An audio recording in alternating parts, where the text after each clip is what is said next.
Hey, what's going on? This is Leo. So we're going to be taking a look at AMC, not financial advice, not a financial advisor. So some people are kind of, I guess, freaking out about this little dip down here. It's not really. I mean, I'm not really concerned about it. I mean, pullbacks happen, you know. So I did manage to work up an Elliott wave count here from the low of the ending diagonal. We get this first one wave, we get a two wave, come over here. Uh, Okay, so I am going to measure the length for the fifth, right? So you get your one, two, three. I believe that we put in some sort of a flat here for the fourth wave, and then we went up for our fifth. You get the clear one, two, three, four, five. So I think that's the most likely count. I couldn't count this as a one wave because now this has gone past it, so it must be some sort of a flat correction in there. So let's see. So I'm just measuring the length of the first wave, and now I'm going to project it from the fourth wave, and we get a 100%. Whoops, I need to move that over a little. And then as you can see, goes to the 100%, right? 100% the length of the first wave. So that's one of the most common targets for your fifth. So it is likely that we've put in 1, 2, 3, 4, 5, right? So now the question is, well, where are we? So this looks very much like an impulse wave down. You get this three wave here for the B, and then you get a strong impulse down for the C, right? So let's go ahead and measure out the relationship there. So I'm going to measure the length of the A. Most common relationship between A and C wave would be 100%. Next most common would be 1618. So go ahead and project that from the B. We've gone a little bit past the 100%. So it's possible that we have finished. So let's go ahead and take a look at the algorithm, see what it's doing. Now from a Elliott wave perspective, you would want to start here, right? But because I like to default to look at what the big institutions and computers are trading, I pull the overall move. So right there. So all we've done here so far is go a little bit past the 50. What did we run into? That's about it, pretty much. There's not, you get this low volume here, node here. Once you go past 63.91, you get that low volume drop off. So that's likely to hold as strong support. You know, this looks like it's a strong case to be a completed ABC. It's very sharp. It's pretty common that you see a very sharp correction in a two wave as opposed to a fourth wave where you get a more sideways flat correction. And you can see that here. If you go over to the first wave, you get this A, B, C. Notice how it's just very sharp, just like what we're getting here, very sharp in that second wave of a larger degree. So what that would look like is, go ahead and take that there, stick that there. And then this is just placeholders, just because I have to put them somewhere. Make that lime green so it stands out a bit more. Bump that up to minute.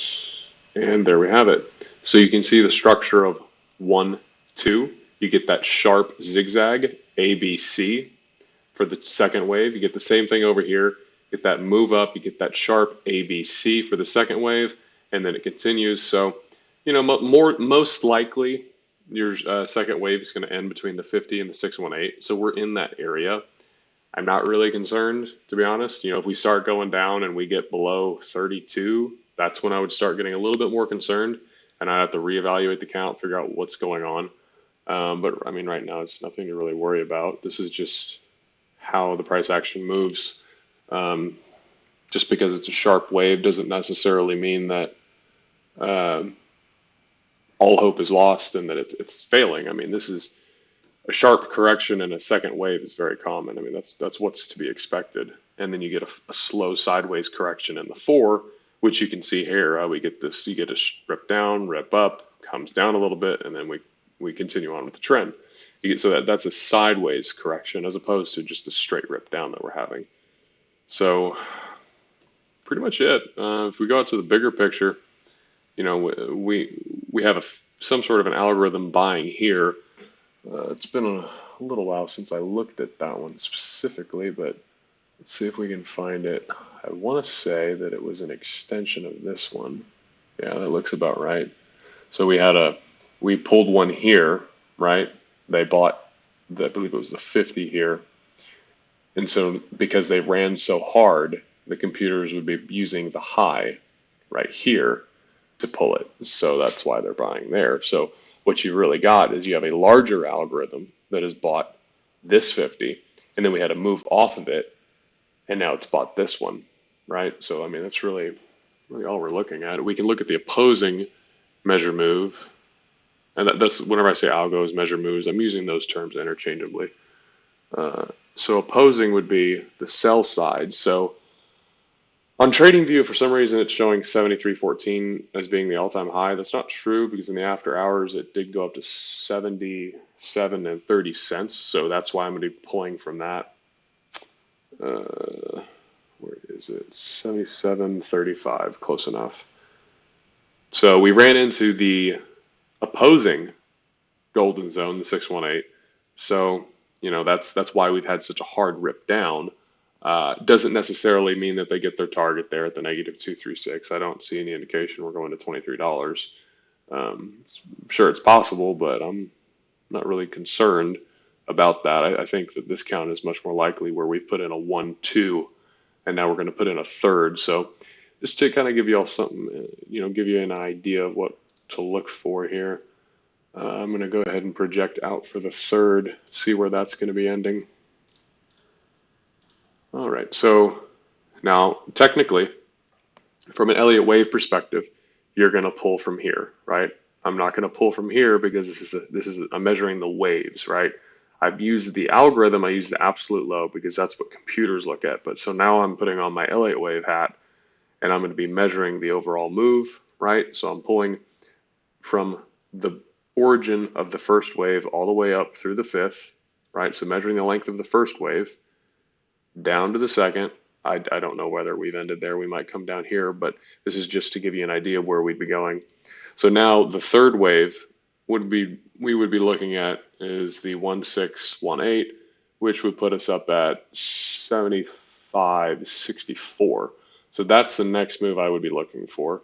We get some sort of a sideways four. And honestly, at that point, that makes a lot of sense for a third wave, if you think about it. If it comes right up to where the all-time high is and it stalls, that's going to scare some people, I think. But I mean, that's a natural resistance point is an all-time high. So we might get a little bit of sideways action there, a little bit of a pullback, chop around for a fourth wave. And then after that, it's very likely that what's going to happen is we'll get an extended fifth. Reason that I say that is because if you think about it, we come up here, we're testing the all-time high for the third wave, and then we kind of pull back, chop around for a fourth wave. Once we break the all-time high, FOMO is going to set in at some point around there. Liquidations will begin happening. So that fifth wave could turn into a very extended wave, and you can't really. I mean, it's depending how crazy things get. I mean, that's really hard to project. You would essentially be looking at different multiples of the 1618. So, you'd be looking for 2618, 5618, 10618, 100,618 of the move. So just have to wait and see what happens with that. But right now, what I'm looking at is whenever we get up to the all-time highs, it's possible that we just get a pause, right? We pull back to that 4, and then we rock it. So I'm not really concerned. The only concern that I really have is that we've death crossed. That's not something to be too concerned about because this is kind of a sidewaysy type correction, right? So the EMAs tend to flatten out whenever you start to get kind of sideways, right? So they become less reliable. So we can take a look at the higher time frame, see what that looks like on the EMAs. Let's go to 4 hour.